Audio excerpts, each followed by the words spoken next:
Hello, everyone, and welcome back to another episode of Our Life. Today, we're finishing up the moment that we started last time because I didn't want to make the video 40 minutes long. So, without further ado, let's hop in. I heard what you ordered, Ari. Glad I'm not the only one to go for a drink and a crepe. I couldn't pick just one, and why not? Exactly, it's gonna be good. Ari, man, your crepe is gonna rock. And high five for the topping appreciation. She held her hand out expectantly. Ah, high five. You hit her hand with a satisfying smack. Order for Ari? I've got I've got to get that. You grabbed your order and the others didn't take as much time after that. With the goods collected, everyone admired their treats. Terry dug into hers and Miranda gave hers a tensest sip. Terry nodded, accepting with her mouth completely full. Miranda tilted the frappe over with her grin. Terry sipped it and clearly loved it. She raised her crepe over to Miranda. You could tell that there was an intent to make it look nice, but with all the sorted toppings piled on, only so much could be done. Miranda took a huge bite with gusto and sighed happily. Terry seemed satisfied and took another slurp of Miranda's drink. They had both only gotten one thing, probably because they knew they'd end up sharing. Can I try yours? Hey, Miranda, can I join the sharing? You offered your order with everybody. We will share with everybody. You held your order up a little to bring attention. Your friends looked at you curious. Anybody want some? Yes, dibs. You can't call dibs on someone else's food. Except that I did. Everyone can try it if they want. Thanks, that's so nice. Miranda took the first round and then, with a smirk, passed your order to Cove instead of Terry. Ah, Randy, my dibs. Sorry. Sorry, you can't claim Aries stuff. Fine, I can wait for it. Jacqueline Co seemed greatly enjoy his taste and didn't pass it on to Terry until he'd stopped chewing slowly. Finally, she accepted your order with gusto and took her taste. Thank you. It's good, thanks, Ari. I gave you a reply in between sips of Miranda's frappe and munches of Cove's crepe. With that, Cove started to eat his treat in earnest. You saw him take a huge gulp of his smoothie, and then without swallowing, he added a bite of lemon crepe. His habit of mixing foods together wasn't anything new. He hummed in satisfaction, so you guessed he must have liked the combined flavor. Cove? Terry took a piece of her crepe and held it out to go. So? Care to make a trade? Sure.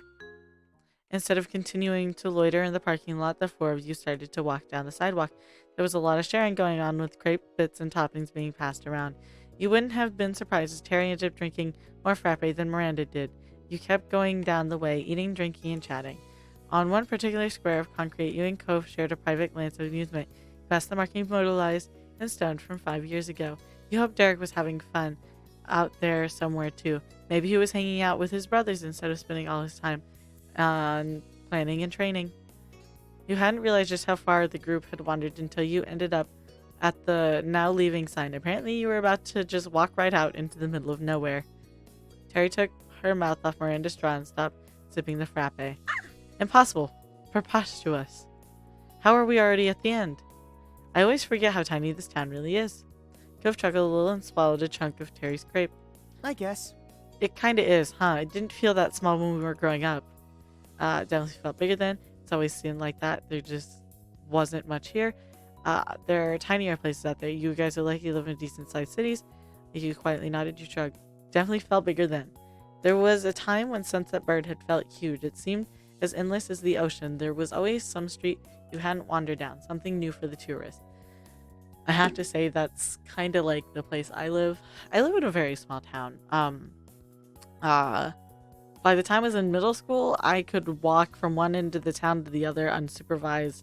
And now I drive it, but it takes like maybe 15 minutes to drive from the start of my city to the end of my city because it's just tiny. But now you realize it was just a pawn in this big, big world. Seeing the definite end only reinforced this. There was the boundary that proved your hometown could be walked out of with ease. I guess this means we should probably head back. One does not just walk into nowhere land. We're not only one, Terry. There's four of us.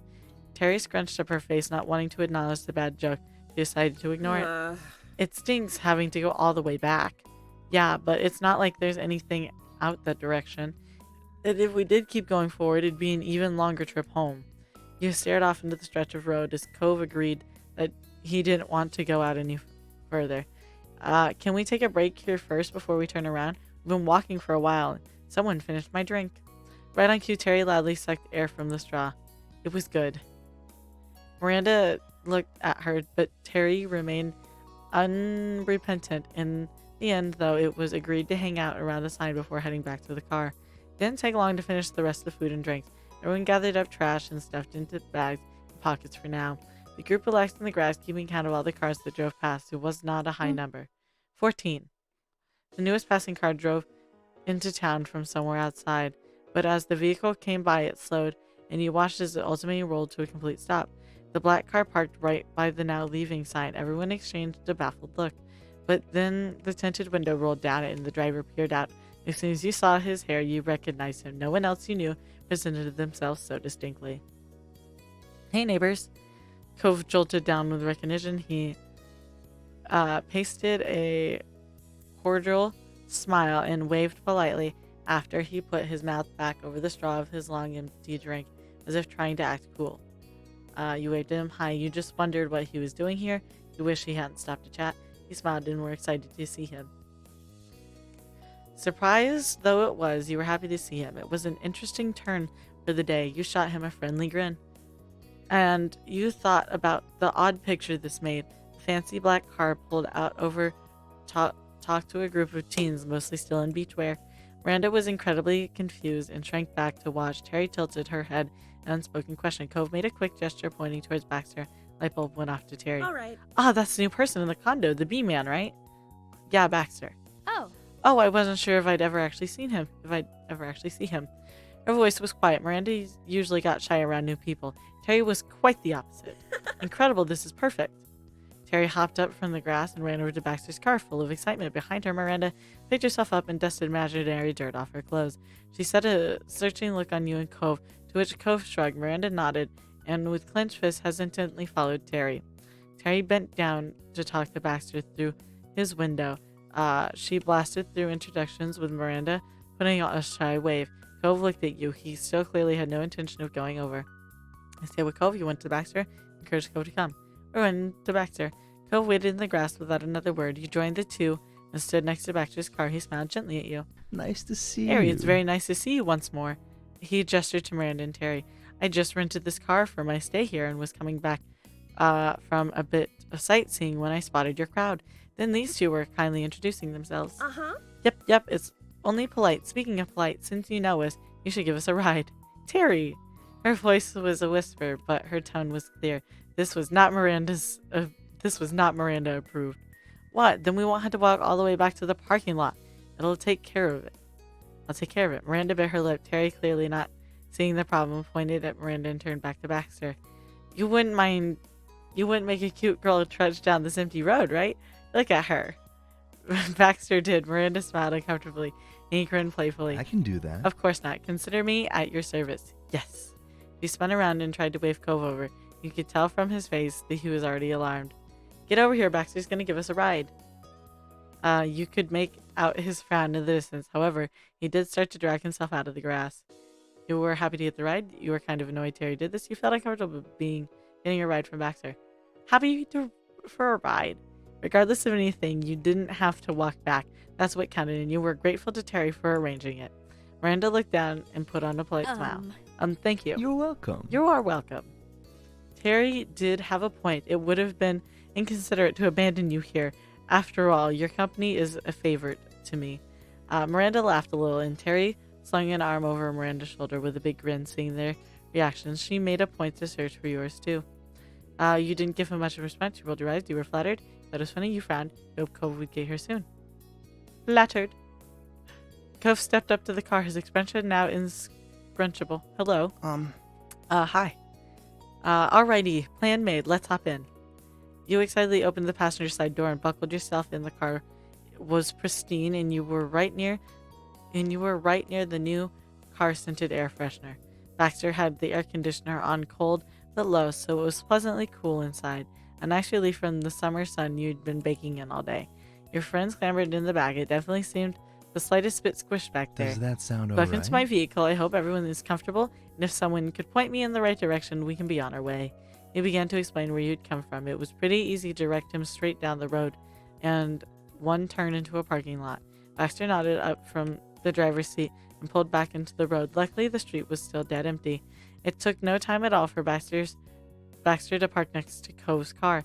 There wasn't even enough time for a proper conversation to start. The occupants didn't seem to mind. There were smiles all around when Baxter parked next to Cove's car.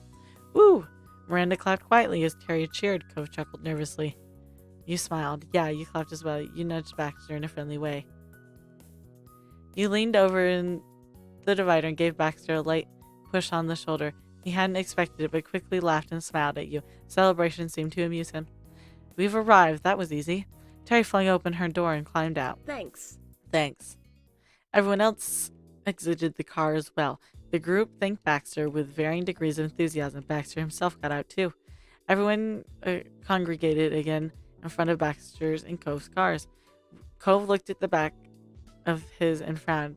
He'd finally discovered the wash me you'd put on it. Huh, I wonder who did that. He snickered along with Miranda, who'd realized you'd been caught. It's a mystery. Right. Terry bounced over to Baxter and offered her hand for a shake. He accepted it easily with a charming grin. You're a pal.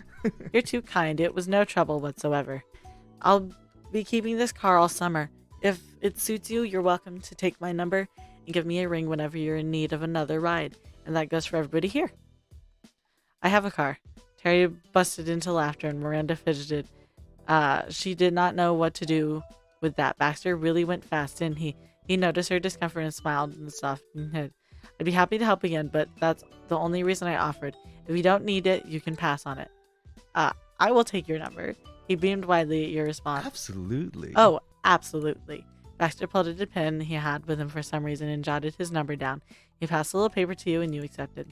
When her giggle subsided, Terry put a counter in tone with brows furrowed. I wonder, would that option be available right now? You could valet us somewhere cool. What? What? Cove was taken aback. He put a hand on the hood of his car. Weren't we going back to the neighborhood? Wasn't Baxter going back to the neighborhood too? Why would we go somewhere else? Because we can. Miranda squirmed nervously and then committed to piping up. Maybe? We could go to the park near my place. It's a really nice place to hang out. You and Cove shared a look. The big park was pretty nice. Let's do it. Baxter tapped the side of his face and thought, It's doable. that sounds doable. And glanced at Cove and then switched his focus to you. Well, We have two cars. If some people want to go to the park, I could still take the others home. But if everyone's going, it would make sense for me not. It wouldn't make sense for me not to. Park. You weren't ready to tag out yet. You came to the decision and turned to Cove. Let's go to the park. All right, park time it is. He smiled a little. Terry cheered and Miranda nodded happily. You felt like you'd made a good decision. yeah. To the car, again. Yeah, whatever car that might be. You gestured at Cove and then to Baxter, seeing who would volunteer. Cove sighed and ran a hand through his hair and tapped his car hood nervously. I guess. We can go in Baxter's, I guess. It'll be less of a pain than bringing both. We're all going to the same place. Are you okay with that, Baxter? Certainly, I mean what I said. When you need a lift, I can give it. Neither you nor Terry brought up any objections, and so the gang climbed into Baxter's nice ride. Back into Baxter's nice ride. This time, Baxter offered to turn on some music. After all, it would be a little bit of a drive to the park. Play what you normally would, don't mind us. Can we see what's on the radio? I'd rather not have any. Let's see what he listens to. Yeah, I would like to see what kind of stuff a guy like you is into. I hope the playlist lives up to expectation. He plugged in his phone to the car with the aux cord turned on some alternative music. With some music taken care of, Baxter put the car in drive and pulled out of the parking lot. The lot was practically empty, but you noticed that it was careful anyways. During the trip, it changed to hard rock, punk, even screamo. Despite his personal demeanor, he didn't seem to like the upbeat tracks. It took a while to arrive. By the time you got there, the sky was golden orange with a streak of sunset. Everyone got out of the car and started to stroll along one of the paths. You walked by the basketball court and some picnic tables taking in the sights. Miranda seemed amazingly content, the location helping her relax in the company. She led the way, sometimes stopping here or there to point something out. Baxter turned to her and nodded along. Not bad. I've never been here, but I definitely see the appeal. Man, this is Randy's stopping ground. She's been coming here forever. Seriously, Miranda, have you ever had a birthday party that wasn't here?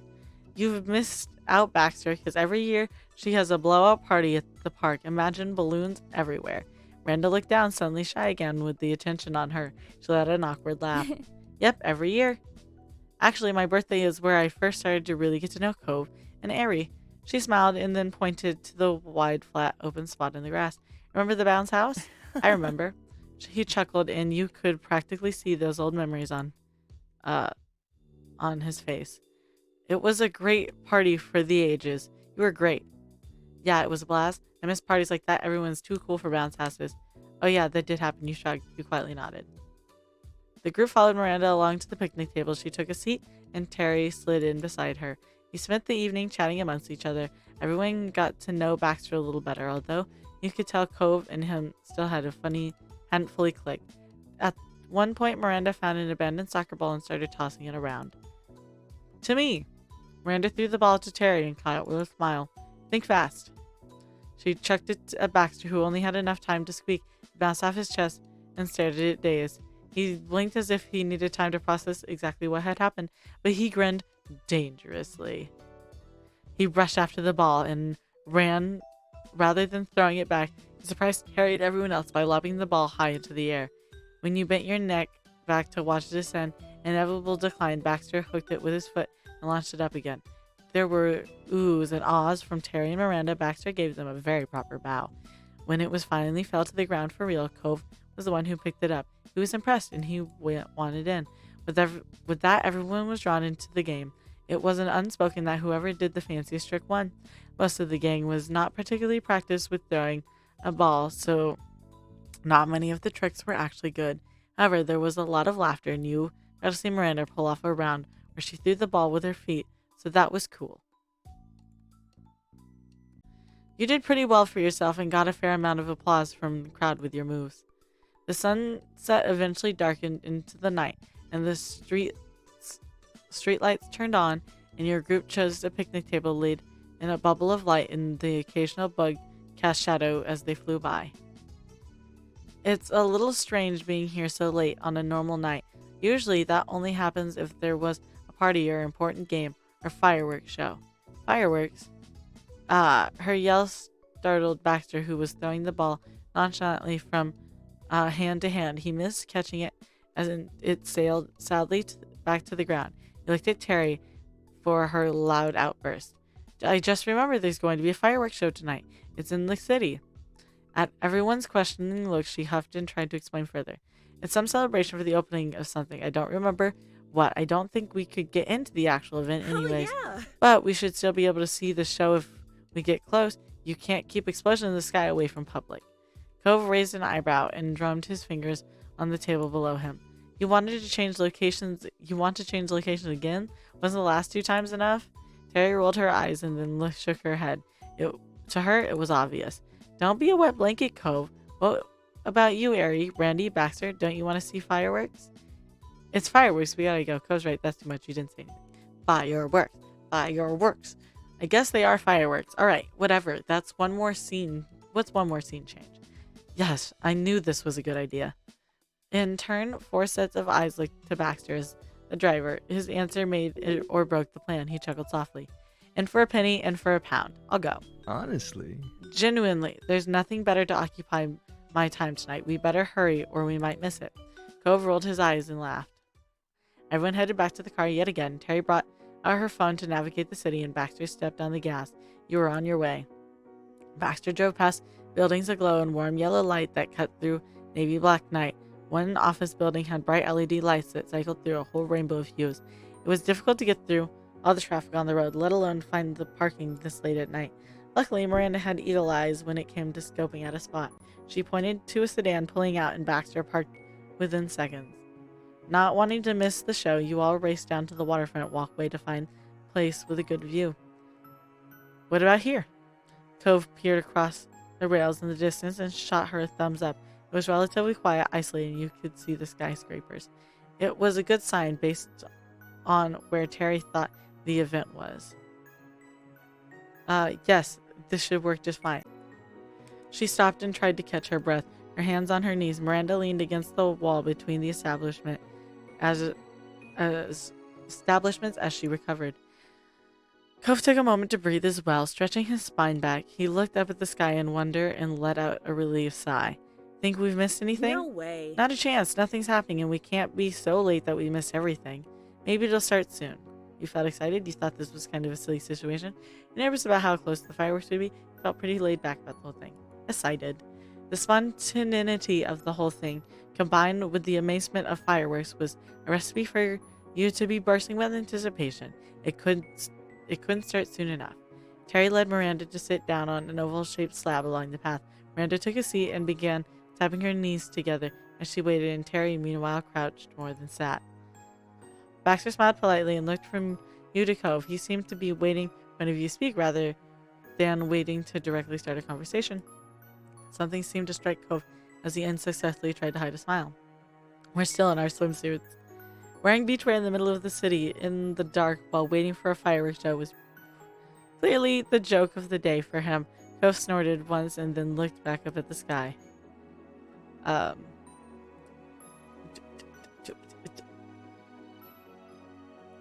I wanted to say. Flash lit up the sky with a brilliant green. Your eyes flew up to the building.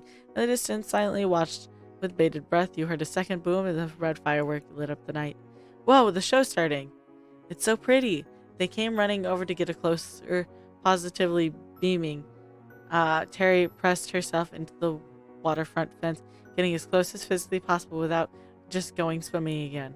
More fireworks went off, shooting out hundreds of tiny sparkling lights. The colors stood out starkly against the dark of the night.